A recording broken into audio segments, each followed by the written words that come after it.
One of your greatest passions, I believe, is fishing. Yeah. Why do you enjoy it so? Because it has to do with, in business, you have a lot of balls up in the air, okay, especially this company. This is a very complex company, all right? And you think about business all the time, and you're thinking about plans and trapdoors and results and activities and pleasing customers and pleasing associates, and your plate is completely full, all right?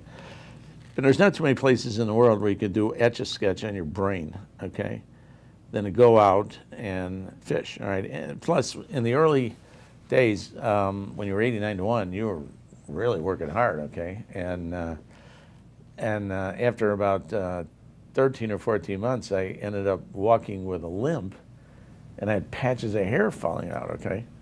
Yeah, so I went to a doctor, and the doctor said, you either have Lou Gehrig's disease or multiple sclerosis. Sent me to a neurologist. And so the neurologist sat there and did all these testing, and he goes, I just want to tell you something. Well, this is kind of gross, but he said, when you go to the washroom, do you read the Wall Street Journal? I said, yeah, how'd you know that? He said, look, you know, you got to get a hobby. He said, you don't, he says, you don't have, you know, any physical diseases, okay? But unless you get your mind off this business, you'll be dead by the time you're 40, okay? So he said, you got to get a hobby, you got to get a more balanced life. And I had 4 kids under 5 at the time. It was unreal. And so the pressures were really, really high.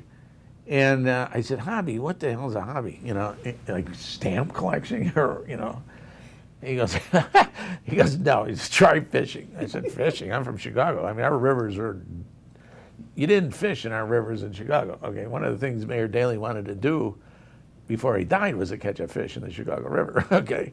So I took the kids down to a place called Arrowhead on Taylor Rock Lake, and I suggested I take this wooden boat with these oars, and I go out there and I drop something 40 feet and see if I can get a fish, right? So the kids, it was like early in the morning, I rode out there, and all of a sudden this creek next to this point explodes with these boats. I mean, it just explodes with these boats. I go, my God, it's an invasion, you know? So I rode back and I went to the owner and I go, what happened there? You know, I mean, these boats came out. I said, is it a parade or what was it? And the guy said, no. He said, there's a fishing tournament. I said, fishing tournament? I said, you fish for money? The guy goes, oh yeah, there's competitive fishing. And from that point on, I was hooked. Okay, I was absolutely hooked on the competition. I was hooked on the concentration. I was hooked on the fact that water has a tendency to calm the soul and relax you, and you can put things in perspective. You can clean out your head, and you can start all over the next day. You can jump back into the fray. You can almost handle anything. So instead of paying a neurologist, okay, and a psychiatrist, I now compete against something that has a brain this big, okay? It's about that big, and it outsmarts me so many times and just puts life in a real simple perspective. You know, is that you are as smart as who you are if you can't catch this little fish, you know? And they do outsmart you. What's the name of your boat? I don't have a name for the boat. You know, I don't name boats. It's just a boat. You know, just a boat. Just boat. Yeah, hello, boat. You know, I call them, it's just a boat, you know? Do you go out alone? Sometimes, yeah. Sometimes I do. I have some very select friends because I don't want people to know my spots when I fish a tournament. Well, that was my next question. Huh? What are your favorite fishing holes? I don't share those with anybody. In fact, you learn so many things. When I first went out, I bought a yellow rain suit, okay? And, you know, at work you're taught safety, and yellow is a safety color, and, you know, if you fall over, maybe someone can see yellow, or if you're going down, they can see yellow. And then one day someone came in and said, you wonder why everybody's fishing your spots? And I said, why? He said, because it's that yellow rain suit that you're wearing. You know, everybody knows where you're at. So now I wear a black rain suit. All right.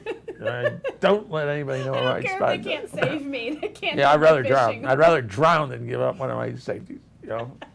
I call them money trees anyways. Everyone's got money trees, you know. That's where all the fish associate. All right, when you need to get a bite in a rare tournament, you hit your money tree. Do you travel for your tournaments? No, I can't, because I travel all over the world, okay, and I can't wait to get back here. I mean, they've asked me what are the prettiest places I've ever seen in my life, and I will tell you it is Table Rock Lake in Springfield, Missouri, and the ride from here through the Ozarks. There are places on Table Rock Lake you can pretend you're in Whistler's Mountain, New Zealand, places that I've seen before, and so I live in my own fantasy world down in Piney Creek, is what it is, okay? Some days I say it's Australia, and some days I say it's, Vail. You can pretend to be anywhere.